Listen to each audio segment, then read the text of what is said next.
It's my podcast today. Change. Of course we're talking about change. Of course, why not? So, I'm gonna tell you the truth. I'm gonna tell you the truth too. Here's my podcast. Hey, what's going on, everybody? It is now Monday at 7 o'clock p.m.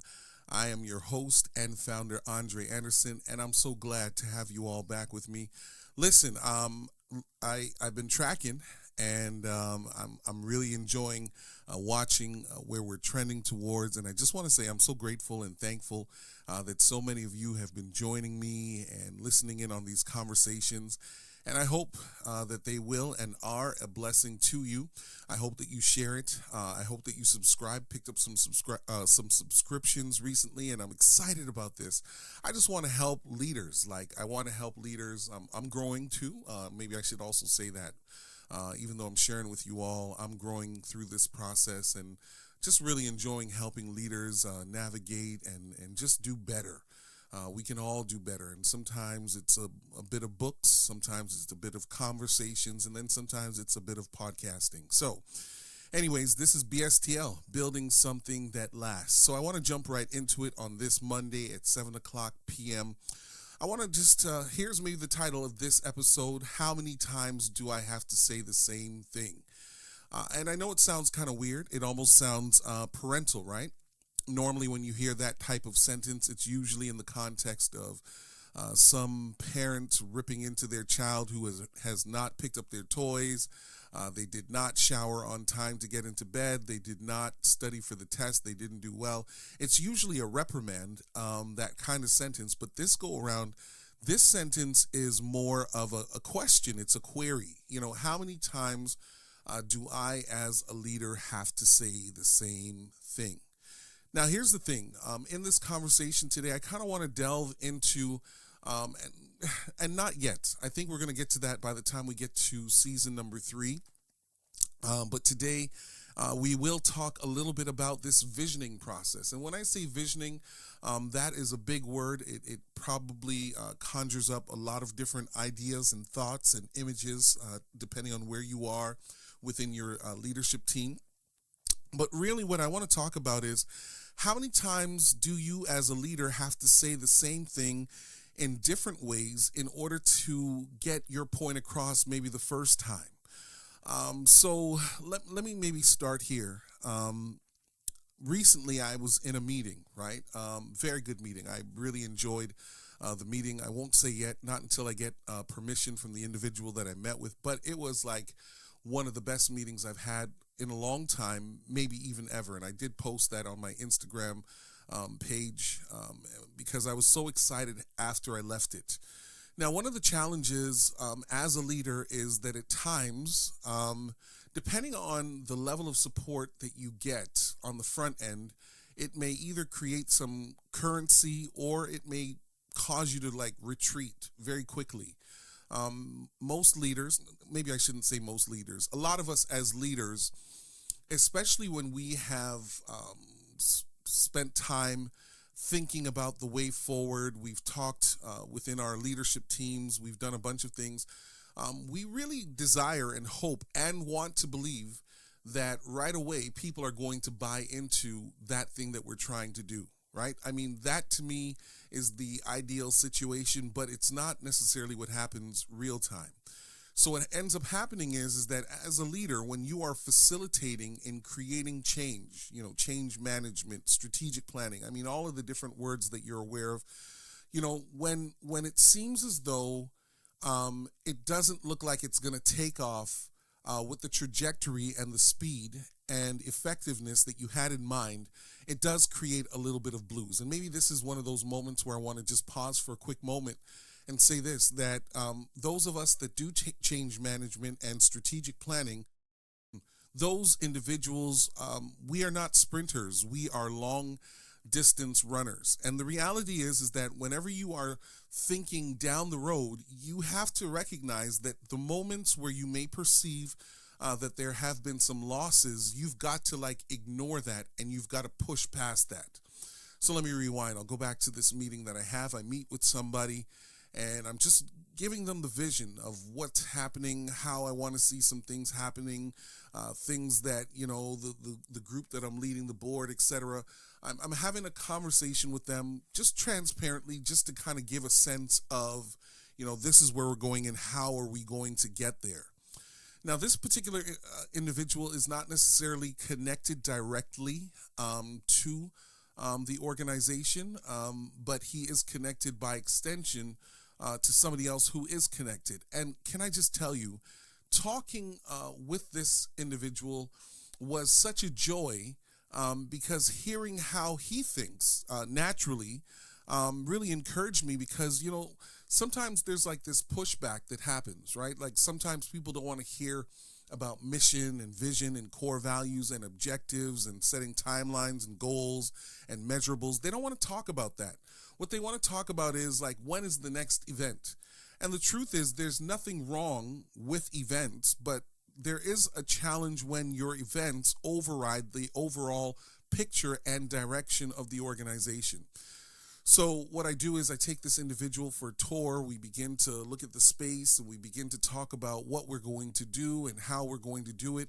And it was nice to just see his eyes light up. I could see that he was processing. I could see that he was really taking in the building. And here's the thing.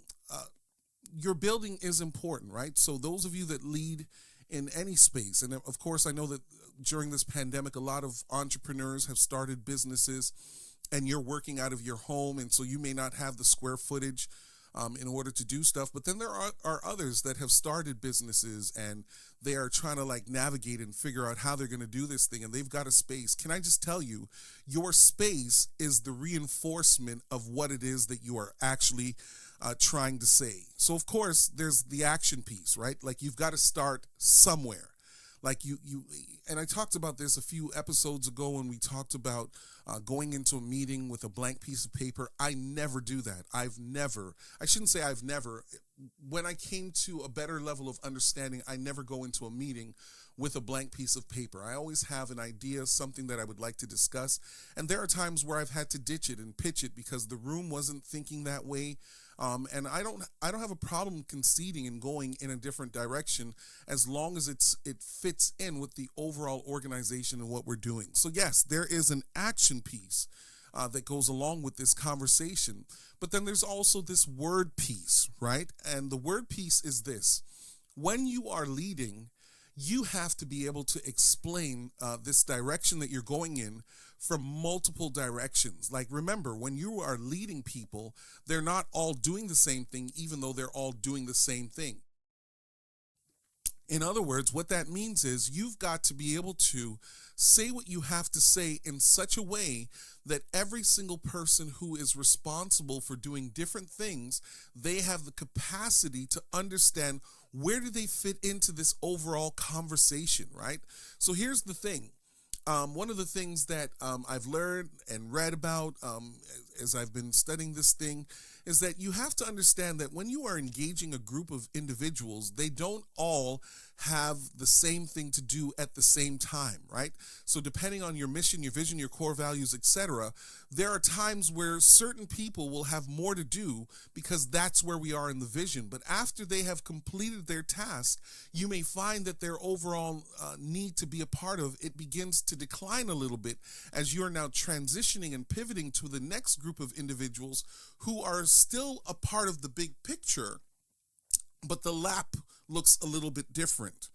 So as I'm now walking and having this conversation with this individual that I know is going to be a blessing to the organization, he now stands in front of this mission, vision, and core value board that we have in our building, and he is like looking at it, and his arms are folded, and he's like looking at it, and he's smiling, but I don't know why, right? Because I'm now becoming used to him, getting to know him, and we begin to have this conversation about the value of having value statements. And if you don't, in the organization that you have this information pinned up somewhere central where everybody can see it already, I know that you're losing this fight.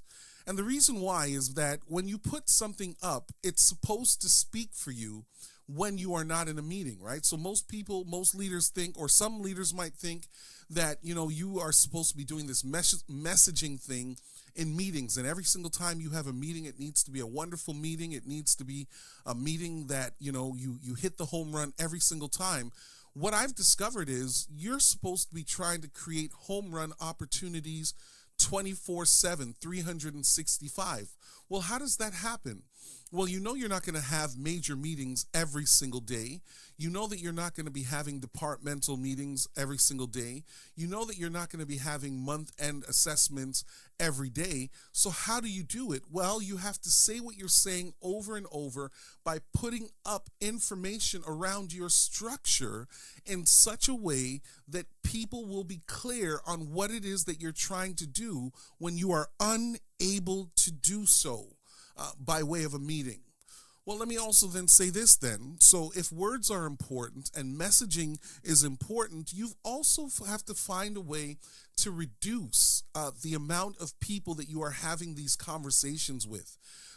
Some people have the gift to do this within hundreds of people, and I see the value of that. Like you'll find when large companies like Apple and so on and so forth, when they are putting out new product, they have a way of putting their key leaders in a space, and they have this kind of meeting where they want to really rally the troops and have everybody hear what they're talking about all at once, and there's like this energy that's happening, and people are cheering, and they're excited because, wow, this is a new thing that we're about to do. While all of that is cool, I'm not sure that everybody gets it that kind of way. I'm not sure that everybody gets it, and maybe I'll just try to explain this. I think that it's impossible for 200 people, 400 people to get something like in that moment. And the reason being is that all of our brains work differently, right? Like some of us are visual learners, some of us are audible, some of us learn through object lessons, some of us learn through video material. We all learn in a different way. Some of us learn by getting our hands in there. So when a leader communicates one way and assumes that everybody's going to get it because they believe that they're a clear leader, no, I don't think so. And I'm not saying that you ought not to have those rah-rah moments, but here's what I will say. After that initial conversation, you've got to now find a way to create other moments in smaller spaces where you're having the exact same conversation, but you're now pairing and partnering people in that space that may be working on the same thing at the same time, depending on where they fit into the overall vision. Oh, I said a mouthful. I hope that this makes sense, because here's what happens. While it's important to put these cross sections in the room, right? Because you need to have everybody hear what you're thinking about doing and how you're planning on doing it. After you've had that initial conversation, you've kind of got to narrow it down, like drill down a little bit deeper, and have individuals that now come into the space that may have similar interests and find a way to do that kind of vision casting and say the exact same thing that you had in that broader meeting with this smaller group. Because now what you're also trying to do is you're trying to find a way to get people to collaborate with one another, so that instead of them dwindling down their resources, they're actually buffering it up. Because when individuals are in the space that have a similar way of doing things and a similar target goal that is a part of the overall vision, you may find that you get much more traction there by reducing the amount of people that are there. Now, the reason why this is important is, while you are talking about where we are going, you literally have to be mentoring individuals simultaneously while the vision is slowly but surely developing its own momentum. Now, what do you mean by that, Andre? Well, here's the thing. And I think that this is a cardinal sin that a lot of leaders do and a lot of organizations do. Especially when they are smaller in number, right? Because most of us do not belong to organizations that are multi-million-dollar people that we're working with. No, we have a smaller budget that we're working with. But that doesn't mean that we're not going to be as effective in what it is that we're doing. So what happens is that we don't recognize that while we are working towards a goal, you almost have to have simultaneously another group that is working, and they're a little bit behind find where you actually are real time. Right? So what happens is, you know that you've got to get something done by Saturday. Let's just make it a Saturday. I hope you don't mind. I like that day, Saturday. You got to get something that's done on Saturday, but you also have to get something done by Wednesday. And this is part of the vision and the mission and the core value and these objectives things, right? So what happens is, yes, you've got to put a lot of your resources towards what's going to happen on Saturday, but if you're only focused on what's happening on a Saturday and not focused on what's happening on the Wednesday, by the time all of that energy has been spent on the Saturday, you don't really have the resources to do whatever comes next by way of activity on the Wednesday. So here's what I'm telling people. When we are, as leaders, trying to move the organization forward, while it is important to focus on what's coming next, you always have to have multiple things that are happening simultaneously, and making sure that those that you are leading understand how both things kind of connect with one another. So back to this meeting that I have, where I'm talking with this gentleman, and we're in the space and we're looking at this visioning board. We go back to my office and we're now having another conversation in terms of where do we go and so on and so forth. And I want to hear what he has to say, right? So I listen to him, and after there's a break in the action, I begin to talk and we begin to share and collaborate. And it's a really informal meeting, but that's what makes it so incredible. We haven't come into the space with all of these notes and all of these outlines and whatever. We're just coming to make sure that even before we get to a point where we're actually like cementing what this relationship is going to look like moving forward, we want to make sure that we're both absolutely clear on what both of us would like to see happen to ensure that we're partnering in the right space. Oh, and I want to just say this to leaders, right? Because sometimes we will meet people, right, who have great ideas and they have the capacity to do certain things. But can I just say this? You've got to make sure that they're on the same page with you. I think that there's nothing worse, or maybe there are things that are worse, so I'm just embellishing. But I think that it's tough that, you start off working with people, you think that you're both on the same page, you're heading in the same direction, and by the time you get to 6 months or a year or 5 years down the road, you realize that this person had an expectation that will not connect with what it is that you're trying to do. And because it doesn't connect, it doesn't mean that the idea that they have is not a great one or that it's not a tremendous one, but it's not going to fit where you are based on the direction that you are taking. And this is why being clear on the front end, even while you're trying to work out the kinks and put the nuts and bolts together, you as the leader have to be clear, because most people are not going to understand the how or the why you're doing what you're doing until they have some measurables that they can identify and say after a while, okay, Andre, I see this is why you did this and that and that and this, because all of this was leading towards that. So the currency that we often don't have as leaders is that when we are sharing and trying to help people to conceptualize where we are going without some type of a document, without some type of a visual aid, without multiple conversations happening, it'll be clear to you and getting clear to you, but it takes time. So I come back to this parenting piece, right? Because the reality is, especially when we are in a working space, we don't want to have to keep explaining ourselves over and over. And I get it. Look, my type A personality, I love to just say something once, and then I'd love to just be able to move along to something else and talk about something else. Because, as leaders, we are often doing a lot of talking that leads to a lot of listening. But the reality is that if you are unwilling to say the same thing over and over and say it in a different way and listen to it in a different kind of way, you are going to shoot yourself in the foot long term. I mean, who can even remember what happened yesterday or the day before? So there has to be some staples that are there. As we're meeting with people and sharing ideas and collaborating, you've got to have a constant. One of the things I tell to my leaders all the time is that whatever you are going to be doing departmentally, you've got to make sure that you've got something in writing. You go into the room, and every single time when your team meets, whether it's on Zoom or in person, right? Because now we're working and moving towards a hybrid type of situation, the document has to look almost the same every single time while you are adding additional agenda items, because those things are only reinforcing what it is that you think you're going to be doing. So I've said a lot today, but I do have one more thing, if you can just hang in with me just a little bit longer. If you are going to move your organization forward, as you partner with people in the community, as you work with your shareholders and your stakeholders, let me just say this.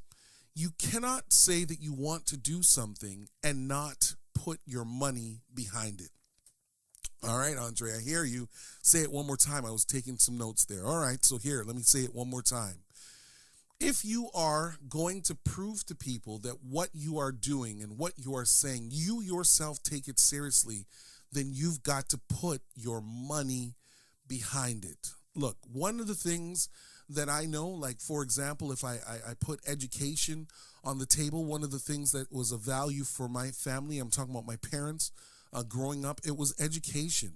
And while my parents may have said no to a lot of things that were social in nature and whatever, anytime it had to do with education and or sports, they liked us to be active.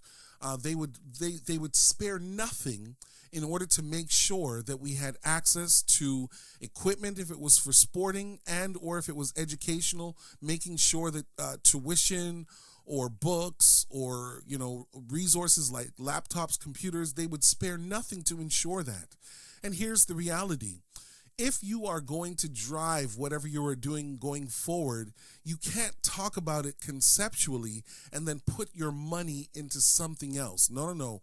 Whatever you're talking about, whatever your mission and your vision and your core value are focusing on, both short-term and long-term, you've got to put your money where your mouth is. Because here's the thing.